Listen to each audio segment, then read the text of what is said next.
Wednesday, woohoo! In today's video I'm going to share with you a few tips on how you can buy vintage clothing online. As we all know from shopping online or in any shop, sizing can vary from store to store, brand to brand and even style to style. So it's always a good idea to know your measurements as opposed to the size that you think you are, because there is so much variety in sizes these days. And the same goes with vintage clothing as well. Vintage clothing comes up a lot smaller than modern day sizes.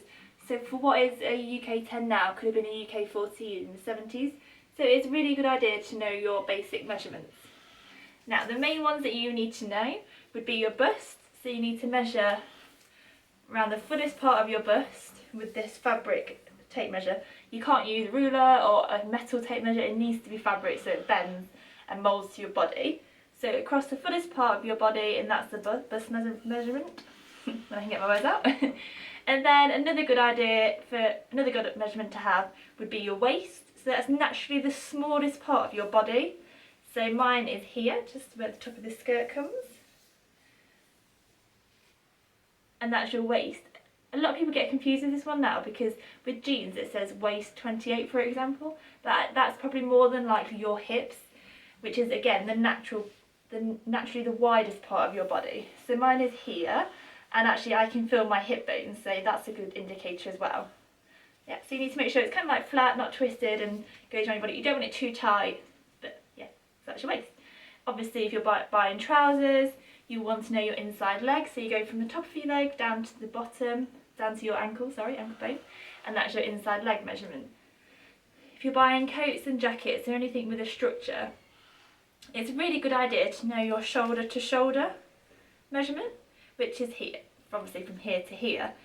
Now, you don't want it to be really tight.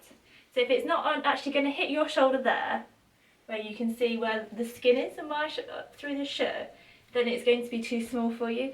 It needs to either hit just there or past it if you're buying the oversized look.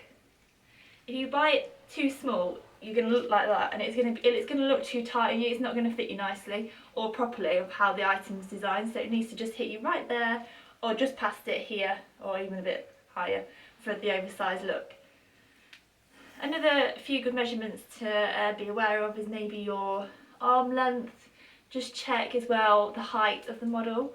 I am 6'1", so I'm very tall, so I always check the height of the model to see how it fits them and how it could fit me, and then compare it against my measurements. Necessarily not so good to actually know the size of the model because again, sizes can vary, so it's not really very easy to compare to it as well. So it's best to know the measurements really and the height. And if you have your measurements to hand, if you just take a note of them once you've done them once, then you never need to do it again unless they obviously drastically change. Put a little note on your computer and then they're always there.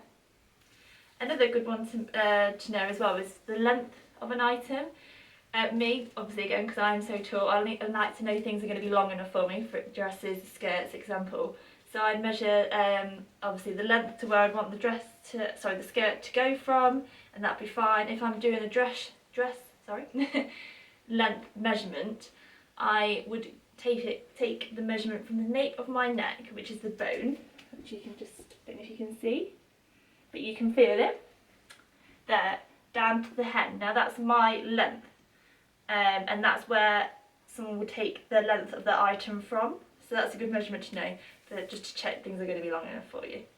So there's a few quick and easy tips to make sure you can buy vintage clothing online hassle-free.